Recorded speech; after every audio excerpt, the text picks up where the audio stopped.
Indo British advanced pain clinic నొప్పి మాయం surgery దూరం. For appointments 9155515563.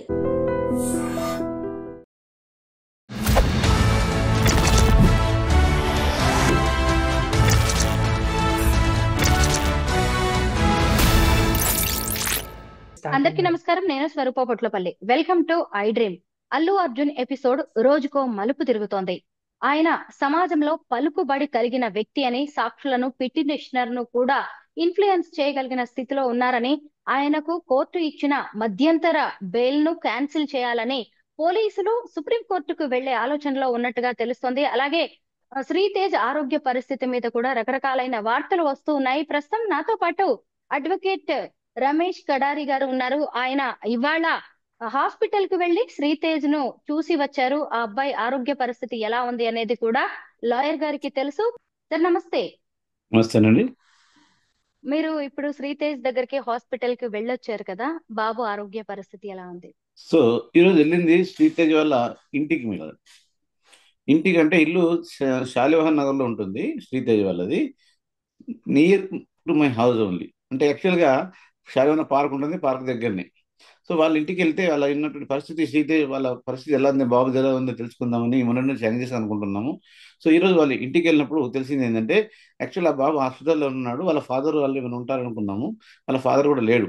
వాళ్ళ ఆంటీ వాళ్ళు అంటే వాళ్ళ ఫాదర్ వాళ్ళ సిస్టర్స్ వాళ్ళు ఉన్నారు అక్కడ. సో లక్కీ ఏంటంటే శ్రీతేజ్ యొక్క ఆరోగ్య పరిస్థితి మెరుగుపడుతుంది, రోజు రోజుకు బాగా మెరుగుపడుతుంది. మొన్నటి వరకు బ్రెయిన్ డెడ్ అయిపోయింది, బతుకుతాడో లేదో అనేటువంటి క్వశ్చన్ నుంచి, వెంటిలేటర్ మీద ఉన్నాడు అనేటువంటి క్వశ్చన్ నుంచి, వెంటిలేటర్ నుంచి ఇప్పుడు బయటకు వచ్చాడు. అంటే కదిలిస్తున్నాడు, కొంచెం కొంచెం చూస్తున్నాడు, మెల్లమెల్లగా చేతులు కదిలిస్తున్నాడు. అంటే ఇప్పుడు మాత్రం అతని యొక్క ఆరోగ్య పరిస్థితి మెరుగుపడిందని చెప్పొచ్చు. అతను బతికే ఛాన్సెస్ చాలా ఎక్కువగా ఉన్నాయి. అందులో డౌట్ పట్టడానికి లేదని తెలుస్తుంది. అంటే అసెంబ్లీలో రేవంత్ రెడ్డి గారి శ్రీతేజ్ ఆరోగ్యం గురించి కొన్ని కామెంట్స్ చేయడంతో రకరకాలైన ఊహాగానాలు బయటకు వచ్చాయండి. ఇప్పుడైతే ఆ అబ్బాయి పరిస్థితి బాగుంది అని మీరే వెళ్ళొచ్చారు, ప్రత్యక్ష సాక్షి మీరే కాబట్టి మీరైతే అలా లేదు, పరిస్థితి ఆశాజనకంగానే ఉందంటారు. అవునండి.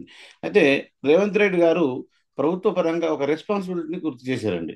అంటే రేవంత్ రెడ్డి గారిని తప్పట్టడానికి వీల్లేదు. ఎందుకంటే ఒక హీరో గారు ఒక సినిమా థియేటర్కి వచ్చినప్పుడు అక్కడ చేసిన హడావిడి, అందులో తొక్కిసలాట జరిగినటువంటి విషయాలు అన్ని పాయింట్ టు పాయింట్ ని కవర్ చేయడం జరిగింది. అంటే వాళ్ళకి ఇచ్చిన పోలీస్ ఇన్ఫర్మేషన్ ప్రకారంగా 9:45 లోపలికి వెళ్ళడము, వచ్చేటప్పుడు ఇట్లా చేతిని పైకి టాప్ పైకి టాప్ పైకి వచ్చి చెప్పడము, దాంతో వీళ్ళకంతా గుమిగూడము, దాంతో అన్ని థియేటర్లలో ఉన్న పబ్లిక్ అందరూ కూడా రావడము, అక్కడ ఉన్న స్టీల్ బ్రిడ్జ్ పైకి కూడా చాలా మంది ఎక్కి చూడడము, ఇలాంటి జరిగినప్పుడు తొక్కిసలాట జరిగింది.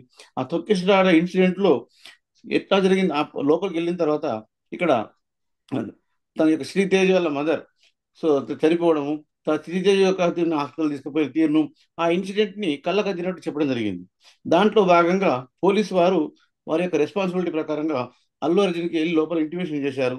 సో ఇంటిమేషన్ చేసినప్పుడు అక్కడ ఎస్పీ గారు, డిఎస్పీ గారు, ఆ తర్వాత ఏసీపీ గారు, ఆ తర్వాత వెళ్ళినటువంటి కానిస్టేబుల్ కూడా మనకు బయటకు రావచ్చి చెప్పడం జరిగింది.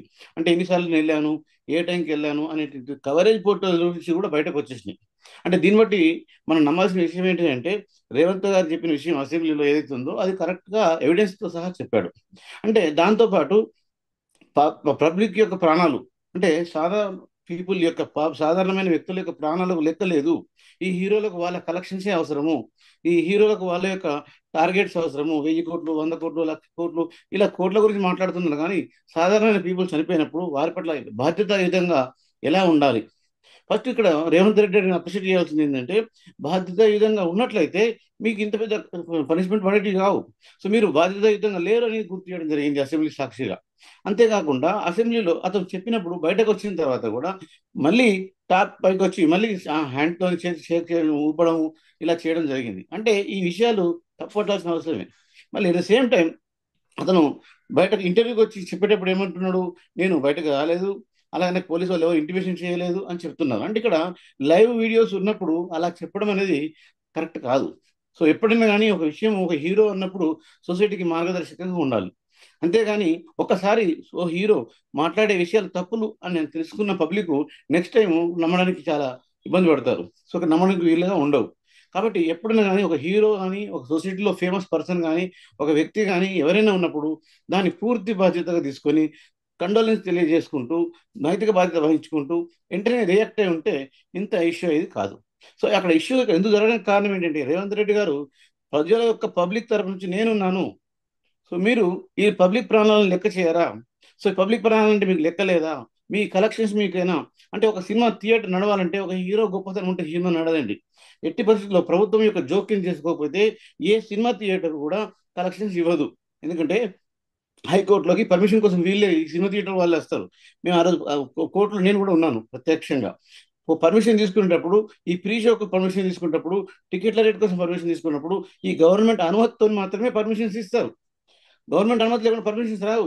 గవర్నమెంట్ అనుమతి లేకుండా వాళ్ళకి కలెక్షన్స్ రావు.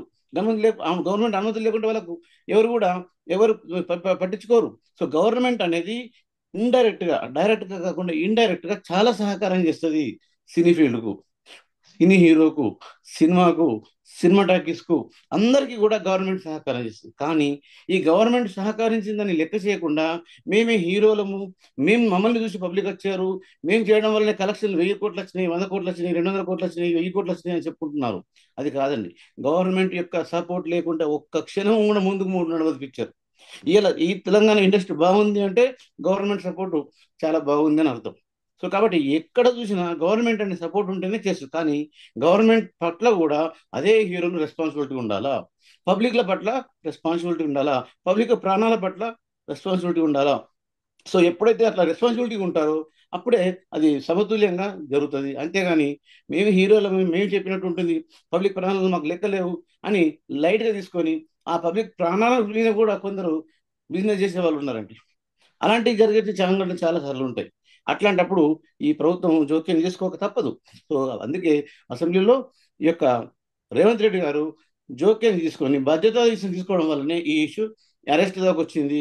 వాళ్ళ యొక్క బాధ్యత తీసుకోలేరన్న ఉద్దేశంతోనే వాళ్ళని ఈ కోర్టు దాకా వచ్చింది. ఆ తర్వాత బెయిల్ రావడం జరిగింది. అది కోర్టులో ఉంది. అల్లు అర్జున్ ని పోలీసులు అరెస్ట్ చేశారు, చెంచల్గూడ జైలుకి పంపించారు. ఆయన ఒక రాత్రి ఉన్న తర్వాత 4 వారాల ఇంటరిమ్ బెయిల్ మీద బయటకు వచ్చారు. అయితే ఇప్పుడు సీఎం రేవంత్ రెడ్డి అసెంబ్లీలో చేసిన వ్యాఖ్యలకు కౌంటర్ గా ఆయన ప్రెస్ మీట్ పెట్టి మరీ మాట్లాడారు. ఇది ఖచ్చితంగా బెయిల్ నిబంధనలను ఉల్లంఘించడమేని అంటున్నారు.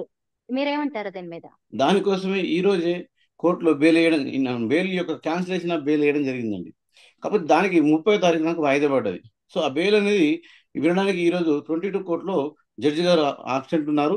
సో కాబట్టి దానికోసం ఏం చేసినట్టు ఈరోజు యాక్చువల్గా బెయిల్ నిరాకరణ చేయాలి అన్న ఉద్దేశంతో ఈరోజు బెయిల్ రద్దు గురించి పిటిషన్ వేయడం జరిగింది. దానికి 30వ తారీఖు నాకు డేట్ ఇచ్చారు. ఆ డేట్లో మనకు తెలిసిపోతుంది నిరాకరించడానికి ఛాన్సెస్ ఏమేమి ఉన్నాయి, ఇక్కడ బిల్ ఇచ్చారు కాబట్టి దీన్ని నిరాకరించడానికి ఛాన్స్ ఉందా లేదా అనేది నెక్స్ట్ మనకు హియరింగ్ లో తెలుస్తుందండి. అయితే శ్రీదేవి ఆరోగ్య పరిస్థితి బాగానే ఉందని మీరు చెప్తున్నారు. వెళ్ళొచ్చిన తర్వాత ఆ బాబు బాగుండాలని కూడా మనం అందరం ప్రే చేస్తూ ఉందాం ఖచ్చితంగా. అయితే ఇప్పుడు రేవతి గారు చనిపోవడంతోనే ఈ కేసు ఇంత సీరియస్ అయింది. అసలు శ్రీతేజ్ పరిస్థితి అల్లు అర్జున్ కి ఎక్కడి వరకు తీసుకువెళ్లే ఛాన్స్ ఉంది? చూడండి, రేవతి గారు మరణాన్ని మనము ఇప్పుడు తిరిగి తీసుకురాలేము. సో ఈ శ్రీతేజ్కు శ్రీతేజ్ వాళ్ళ ఫ్యామిలీకి 25 లక్షలు ఇచ్చినా, ₹1 కోటి ఇచ్చినా, 2 కోట్లు ఇచ్చినా ఎప్పుడు కానీ ఒక పోయిన ప్రాణం తిరిగి రాదు.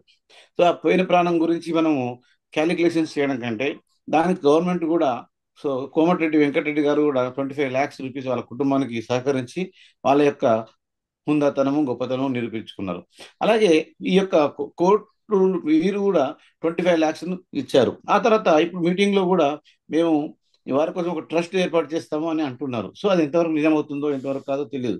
కానీ నేనేమంటాను, మన పైకి ప్రెజర్ వచ్చిన తర్వాత, ఒక హీరోకి ప్రెజర్ వచ్చిన తర్వాత చేసే కంటే రాకముందే వారి కుటుంబం పట్ల బాధ్యత ఉండి వారి యొక్క కుటుంబాన్ని సందర్శించి హాస్పిటల్లో ఉన్న బాబుని మొదటి రోజే, నెక్స్ట్ డేనే, మార్నింగే ఎవరో సందర్శించి మీకు మేమున్నాము అంటే ఈ యొక్క పిటిషన్ కూడా వేసేవారు కాదేమో. అంత బాధ్యతాయుతంగా లేరు కాబట్టి వాళ్ళ మీద ఈ యొక్క పిటిషన్ వేయడం జరిగింది. సో లేకపోతే పిటిషన్ కూడా వేసేవాళ్ళు కాదేమో. సో కాబట్టి శ్రీతేజ్ ఒకవేళ అటు ఇటు అయితే అనుకోకండి. ఎందుకంటే నేను స్వయంగా వాళ్ళ ఇంటికి వెళ్ళాను, వాళ్ళ కుటుంబ సభ్యులతో మాట్లాడాను. కుటుంబ సభ్యులతో మాట్లాడి నాకు కూడా ఎంత దగ్గరగా ఉన్నప్పటికీ పోవాలి, మన నుంచి మాట్లాడాలని ఎన్నో నుంచి అనుకుంటున్నాను. సో ఈ రోజుకైతే ఖచ్చితంగా వెళ్ళేద్దాం, ఒకసారి బాబు గురించి ఎలా ఉండదో తెలుసుకుంటుందామని వెళ్ళాం. కాబట్టి శ్రీతేజ్ పరిస్థితి నేనైతే అటు ఇటు లేదు అని అంటున్నాను. ఎందుకంటే వాళ్ళ కుటుంబ సభ్యులు ఇచ్చిన ఇన్ఫర్మేషన్ ప్రకారం బాగానే అవుతాడు. కాకపోతే హెల్త్ ఇష్యూస్ అనేవి ఉండొచ్చు. ఎందుకంటే ఈ యొక్క హెల్త్ ఇష్యూస్ అనేది కొంచెం ఇబ్బందిగా కోమాలోకి వెళ్ళాడు కాబట్టి మళ్ళీ వచ్చిన తర్వాత కొంచెం కోలుకోవాలంటే టైం పడుతుంది. హాస్పిటల్ పరంగా ఎక్స్పెండిచర్ ఎక్కువగా అయిపోతుంది. అతనికి సపోర్ట్ అనేది ప్రభుత్వ సపోర్ట్ కావచ్చు, ఈ యొక్క సినీ ఫీల్డ్ సపోర్ట్ కావచ్చు, లేదా పబ్లిక్ సపోర్ట్ కావచ్చు అవసరం. ఈ పబ్లిక్ సపోర్ట్ ఉన్నప్పుడు మాత్రమే హీరోలు వాళ్ళకి సపోర్ట్ చేస్తారు. పబ్లిక్ ఒకవారి సపోర్ట్ మానేశారంటే వాళ్ళు చేయరు. ఎందుకంటే ఎప్పుడైనా ప్రెజర్ ఉంటుందో అప్పుడు మాత్రమే విషయాలు గుర్తుకుంటాయి. ప్రెజర్ లేకపోతే ఎవరికి విషయాలు గుర్తుండవు. ఈ కేసులో ఏం జరిగింది అనేది మీకు పాయింట్ టు పాయింట్ తెలుసు. అసలు ఈ కేసు ఏం జరగబోతోంది అనేది కూడా ఒక లాయర్ గా మీరు ఎక్స్పెక్ట్ చేయగలరు, గెస్ చేయగలరు. అయితే ఇప్పుడు బెయిల్ క్యాన్సిలేషన్ పిటిషన్ మీద విచారణ 30వ తారీఖుకి జరగబోతుంది. ఒకవేళ ఏమొచ్చే అవకాశం ఉంటుంది? సో ఇక్కడ కోర్టులో ప్రెజెన్స్ ఎప్పుడు కూడా బెయిల్స్ గురించి కానీ క్రిమినల్ పిటిషన్స్ గురించి అజంప్షన్స్ ప్రిజంప్షన్స్ చేయకూడదండి. సో వచ్చిన తర్వాత గురించి మనం మాట్లాడాలి. సో ఇక్కడ ఉన్నటువంటి వాళ్ళ యొక్క ఫ్యాక్ట్స్ ను ఇప్పుడు ఇక్కడ వచ్చిన ఏదైతే పోలీసు వాళ్ళు మీద తప్పుడుతో ఇన్ఫర్మేషన్ ఇచ్చారు, ఏమని పోలీసు వాళ్ళు మాకు ఇన్ఫర్మేషన్ చేయలేదని, పోలీసు వాళ్ళు మేము ఇన్ఫర్మేషన్ చేశాము అయినా పోలీసు వాళ్ళు మాకు ఇన్ఫార్మ్ చేయలేదన్నారని, పోలీసు వాళ్ళు పర్మిషన్ తీసుకున్నాము అని పర్మిషన్ తీసుకోలేదని పోలీసు వాళ్ళ మీద నిందలు వేయడం వల్ల పోలీసు వాళ్ళు పాయింట్ టు పాయింట్ విషయాన్ని అంతా కూడా క్లియర్ గా పోలీస్ అంటే ఎవరు? పబ్లిక్ అంటే గవర్నమెంట్ పరంగా వాళ్ళు చూపించారు. దాంతో తెలిసిపోయింది ఏంటంటే ఆ రోజు రాత్రికి రేవతి చనిపోయిన విషయము అల్లు అర్జున్కు తెలుసు. సో కానీ దాన్ని తను తెలియనట్టు ఉంచుకొని మార్నింగ్ వరకు నాకు తెలియదు అని చెప్పి ప్రెస్ మీట్లో చెప్పడం అనేది అది బాధాకరమైన విషయం. ఎప్పుడైనా కానీ కొన్ని విషయాలు దాపెడితే బాగానే ఉంటాయి, కానీ కొన్ని విషయాలు ఎవరు చెప్పినా చెప్పకపోయినా తెలిసినప్పుడు తను తెలుసు అనే విషయం చెప్పడంలోనే గర్వంగా ఉంటుంది. దాంతోనే తన హుందాతనం బయటకు వస్తుంది. కానీ తప్పించుకొని చేయడం మాత్రం అది కరెక్ట్ కాదు అనేది ఈ యొక్క నెక్స్ట్ బెయిల్లో వేయడం ఉద్దేశం కూడా తను తప్పించుకున్నానని ఇంటెన్షన్ ఉంది, అక్కడ రాంగ్ ఇంటెన్షన్ ఉంది అనేది చెప్పడం గురించే ఈ యొక్క బెయిల్ రద్దు చేయాలనేటువంటి పిటిషన్ వేయడం కూడా జరుగుతుంది.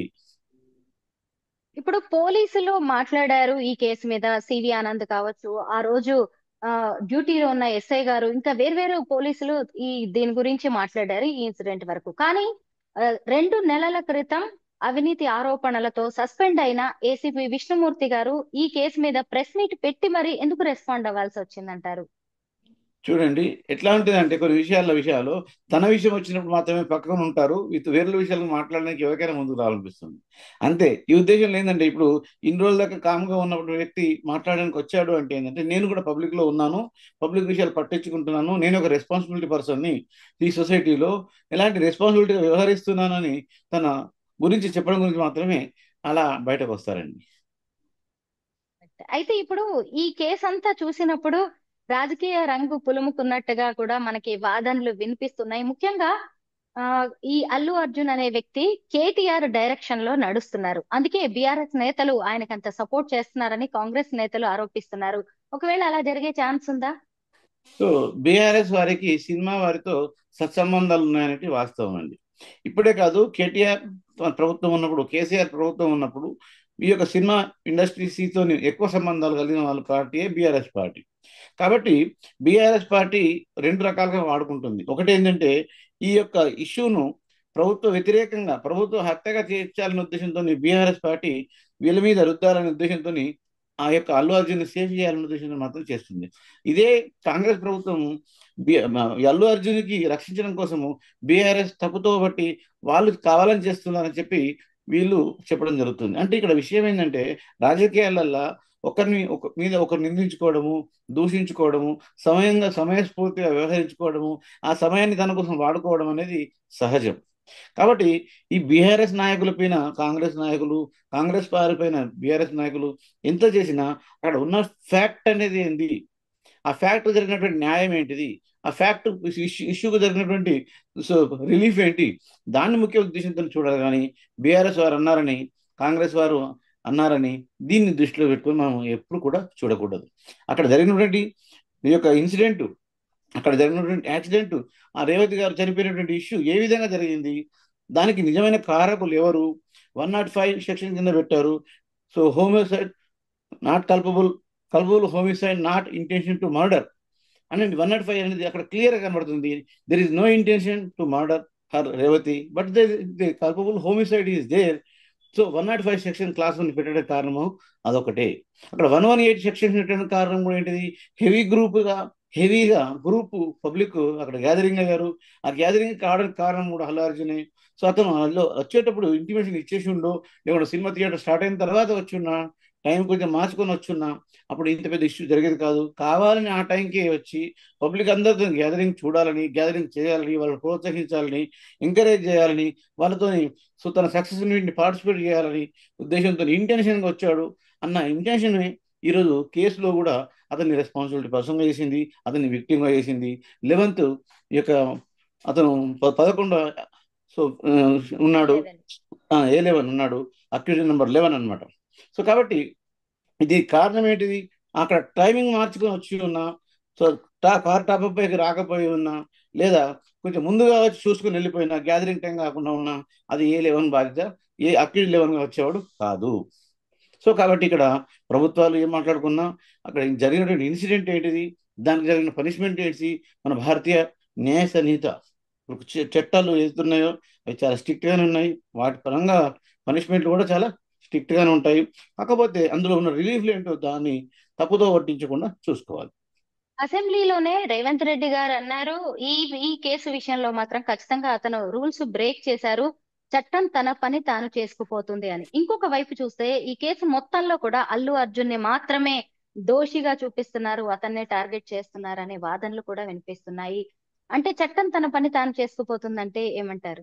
చూడండి, అక్కడ అల్లు అర్జున్ అక్యూజ్ 11 ఉన్నారంటే ఏ 1 నుంచి 10 వరకు అక్యూజ్ ఉన్నారా లేరా? ఉన్నారు. అంటే ఇక్కడ హైలైట్ అయ్యేది ఒక హీరో, ఒక సినిమా మీద ఫోకస్ అయ్యేది కూడా ఒక హీరో. కాబట్టి ఇక్కడ సంధ్యా థియేటర్ యాజమాన్యము, అతని యొక్క సెక్యూరిటీ, అతని యొక్క ఇన్ఫర్మేషన్ ఇచ్చేటువంటి ఆఫీసర్స్ అందరు కూడా వాళ్ళందరూ A1, A2, A3, A4, A5గా గుర్తించారు. అంటే ఇందులో అల్లు అర్జున్ ఒక్కటి మాత్రమే కాదు, 14 మందిని కూడా యాక్టివ్గా చేయడం జరిగింది. అంటే అందరినీ చేసినప్పటికీ అల్లు అర్జున్ మీదనే హైలైట్ కావడానికి కారణం ఏంటంటే అతను ఒక హీరో. సో అందువల్ల అతనికి 11 నెంబర్ ఇచ్చారు, A11 ఇచ్చారు, A1, A2 ఇయ్యలేదు. సంధ్య థియేటర్ వాళ్ళకి A1, A2, A4 ఇచ్చారు. అంటే వీళ్ళందరూ కూడా ఆ కేసులో ఉన్నారు, ఆల్రెడీ జైలుకు వెళ్ళారు. వాళ్ళు కూడా ఇతనితో పాటు బెయిల్ రావడం వల్ల బయటకు వచ్చారు. అంటే అల్లు అర్జున్ ఒక్కనే టార్గెట్ ఏం లేదు ఇక్కడ. అల్లు అర్జున్ హైలైట్ అవుతున్నాడు అంతేగాని మాత్రం అందరికి కూడా సమానమైన చట్టాలే ఉంటాయి. చట్టం తన పని తాను చేసుకోబోతుంది అంటే చట్టం దృష్టిలో ఎవరు చుట్టాలు కారు. చట్టం తన పని కంపల్సరీ తాను చేసుకుంటుంది. అక్కడ ఎవరున్నా, అక్కడ హీరో ఉన్నా, సాధారణమైన వ్యక్తి ఉన్నా, సాధారణమైన పర్సన్ ఉన్నా, ఎవరున్నా అందరికీ సమాన న్యాయం జరగాలని చట్టం చూసుకుంటుంటుంది. కాబట్టి అల్లు అర్జున్ మాత్రమే ఇక్కడ హైలైట్ అవ్వడం కారణం ఏంటంటే అతను ఇచ్చే ప్రెస్ మీట్స్ కావచ్చు, అతను ప్రెస్ మీదకి మళ్ళీ రావడం కావచ్చు, దానివల్ల మాత్రమే అల్లు అర్జున్ మీద ఎక్కువ ఫోకస్ కనబడుతుంది అంతే థ్యాంక్ తప్ప యూ వేరే లాయర్ కాదు. గారు. అల్లు అర్జున్ నమస్కారం బెయిల్ అండి, థ్యాంక్ యూ. పిటిషన్ మీద అందరికీ చాలా రకాలైన డౌట్స్ ఉన్నాయి, ముఖ్యంగా గందరగోళం అయితే నెలకొంది. దీనికి సంబంధించి చాలా మంచి విశ్లేషణ, మంచి డీటెయిల్స్ చెప్పారు. Thank you so much. Thank you అండి.